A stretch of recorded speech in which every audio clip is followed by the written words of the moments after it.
დღეს მინდა ვილაპარაკო ისეთ მდგომარეობაზე, სადაც კოსმეტოლოგია სამწუხაროდ უძლურია.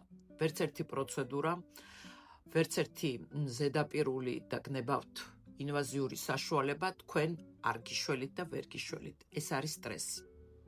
სტრესის დროს, ჩემო კარგებო, გამოიმუშავება გორმონი კორტიზოლი, რომელიც სამწუხაროდ ანგრევს კოლაგენის სინთეზს, შლის ამუჯრედებს და შესაბამისად ჩვენი სახე ძალიან ცუდად გამოიყურება. კოსმეტოლოგიაში არსებობს ესეთი კლასიფიკაცია, რომელსაც ქვია სტრესული სახე და მან ჩვენ უკვე უძლურები ვართ.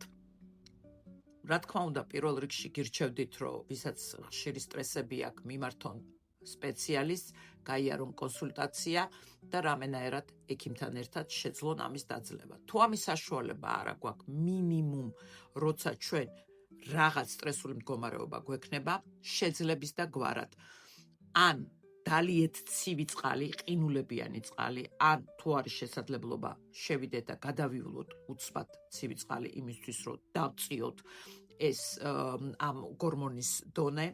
ასევე ძალიან კარგი იქნება მაგ მდგომარეობაში, მაგალითად ქალებს გვაქვთ ხოლმე ეს უცბად რაღაც ფიზიკური დატვირთვა დავიწყოთ, დალაგებას ვიწყებთ ხოლმე, მოძრაობას ვიწყებთ, ან სადმე გახვიდეთ და სწრაფი ნაბიჯით გაიაროთ 9 საათი მინიმუმ, არ აქვს მნიშვნელობა სადმე დიხართ, უბრალოდ გაიარეთ იმისთვის, რომ ეს მდგომარეობა იქნეს კუპირებული. და ნუ ყველაზე კარგია, რა თქმა უნდა, რომ რაც შეიძლება ნაკლები სიტუაცია შეგექმნათ თქვენ ამ მდგომარეობასთან დაკავშირებით, მაგრამ ნუ რასიზა 21 საუკუნეა, ყველა სტრესულ მდგომარეობაში ვართ, მაგრამ აქვე მინდა დავამატო, ცოტა გრძელი ვიდეო გამომივიდა, ერთი რაღაცა გაითვალისწინეთ. თუ თქვენ შინაგანი მდგომარეობა ვერ დაარეგულირეთ, ჩვენ ვეღარაფერს გიშველით. აბა ჩემო კარგებო, როგორც ყოველთვის საუკეთესო ჩანს გისურვებთ.